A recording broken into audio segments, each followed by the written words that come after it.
Assalamualaikum warahmatullahi wabarakatuh. Salam dan bahagia. Perkenalkan, saya Rian Rizka Monang, calon guru penggerak angkatan 9, berasal dari SMP Negeri 2 Hinai, Kabupaten Langkat. Pada video kali ini, saya akan menyampaikan koneksi antar materi pada modul 1.4 tentang budaya positif. Video ini berisikan tentang keterkaitan antar materi pada modul 1.1 tentang filosofi pendidikan nasional Ki Hajar Dewantara dengan modul 1.2 nilai dan peran guru penggerak, lalu modul 1.3 visi guru penggerak, dan modul 1.4 budaya positif yang akhirnya akan menghasilkan profil pelajar Pancasila. Filosofi pemikiran Ki Hajar Dewantara, mendidik berarti menuntun segala kodrat yang ada pada anak, baik itu kodrat alam dan kodrat zaman, agar mereka mencapai keselamatan dan kebahagiaan yang setinggi-tingginya. Pendidikan harus berpihak pada murid sesuai dengan bakat, minat, dan kemampuan murid. Selanjutnya adalah nilai dan peran guru penggerak. Untuk mewujudkan pemikiran KHD tersebut, maka seorang guru harus memiliki nilai dan menjalankan perannya agar mampu menuntun tumbuh kembang murid melalui pembelajaran yang berpihak pada murid. Adapun nilai guru penggerak antara lain mandiri, reflektif, inovatif, kolaboratif, dan berpihak pada murid. Sedangkan peran guru penggerak menjadi pemimpin pembelajaran, menjadi coach bagi guru lain, mendorong kolaborasi, menggerakkan komunitas praktisi, dan mewujudkan kepemimpinan murid.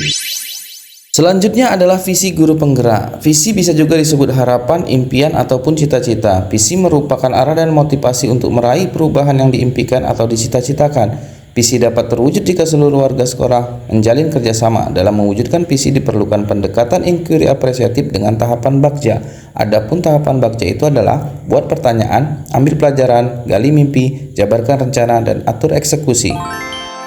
Sebagai pendidik, guru diharapkan memiliki nilai-nilai positif yang dibutuhkan untuk membentuk karakter pelajar Pancasila dengan memberikan contoh dan melakukan pembiasaan baik secara konsisten di sekolah. Oleh karena itu sangat penting bagi guru untuk mengembangkan budaya positif di sekolah agar dapat menumbuhkan motivasi intrinsik dari dalam diri anak untuk menjadi pribadi yang bertanggung jawab dan berbudi pekerti luhur. Karakter yang diharapkan dalam pembangunan budaya positif yakni menjadi manusia dan anggota masyarakat untuk mencapai keselamatan dan kebahagiaan seperti yang tercantum dalam profil pelajar Pancasila. Pertanyaan pemantik pertama, sejauh mana pemahaman Anda tentang konsep-konsep inti yang telah Anda pelajari di modul ini? Tentang disiplin positif, yaitu suatu pendekatan untuk menerapkan disiplin dari dalam diri anak tanpa hukuman maupun hadiah. Ada 4 teori kontrol: ilusi bahwa guru mengontrol murid, ilusi bahwa semua penguatan positif efektif, ilusi bahwa kritik menguatkan karakter, ilusi bahwa orang dewasa memiliki hak memaksa. Ada 3 teori motivasi: untuk menghindari ketidaknyamanan atau hukuman, untuk mendapatkan imbalan atau penghargaan, dan untuk menghargai diri sendiri. Selanjutnya ada 5 posisi kontrol guru: penghukum, pembuat merasa bersalah, teman, pemantau, dan manajer. Ada 5 kebutuhan dasar manusia: bertahan hidup, kasih sayang, penguasaan, kebebasan, dan kesenangan. Keyakinan kelas dimulai dari peraturan kelas yang diubah menjadi kalimat positif, lalu dimasukkan nilai-nilai kewajiban untuk dapat diyakini bersama-sama. Ada 3 tahap dalam segitiga restitusi: menstabilkan identitas, validasi tindakan yang salah, dan menanyakan keyakinan. Yang kedua adalah perubahan apa yang terjadi pada cara berpikir Anda dalam menciptakan budaya positif di kelas maupun di sekolah. Guru harus dapat membangun motivasi intrinsik murid agar murid dapat melakukan sesuatu karena rasa tanggung jawab dan untuk menghargai dirinya sendiri. Guru harus berada pada posisi kontrol sebagai manajer untuk membangun budaya positif di sekolah dan dapat menerapkan segitiga restitusi dalam memecahkan permasalahan. Selanjutnya yang ketiga adalah pengalaman seperti apa yang pernah Anda alami. Saat ini saya sudah mulai menerapkan segitiga restitusi untuk mengubah identitas anak yang gagal menjadi orang yang sukses. Tapi saya masih bingung dalam memberikan pertanyaan-pertanyaan pemantik agar setiap tahapan restitusi bisa diterapkan. Oleh karena itu untuk saat ini saya masih menggunakan pertanyaan-pertanyaan pemantik yang ada di dalam modul. Yang keempat, bagaimanakah perasaan Anda ketika mengalami hal tersebut? Perasaan saya saat mengalami hal tersebut adalah merasa lebih tertantang untuk dapat menerapkan segitiga restitusi dengan pertanyaan pemantik lain agar kesannya tidak menanyakan hal yang sama pada setiap murid. Saya juga antusias untuk berbagi kepada rekan sejawat agar budaya positif di sekolah bisa segera terwujud. Yang kelima, hal apa sajakah yang sudah baik? Adakah yang perlu diperbaiki? Menurut saya hal baik yang sudah diterapkan di sekolah mulai terwujudnya disiplin positif yang akan mengarah ke budaya positif.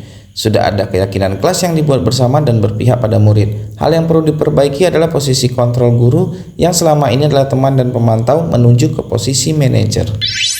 Selanjutnya yang keenam adalah posisi kontrol guru sebelum dan sesudah mempelajari modul ini. Sebelum mempelajari, saya berada di posisi kontrol sebagai teman dan pemantau. Perasaan saya saat itu, saya merasa benar berada di posisi itu karena saya bisa dekat dengan murid dan juga bisa membuat murid meminimalisir kesalahan.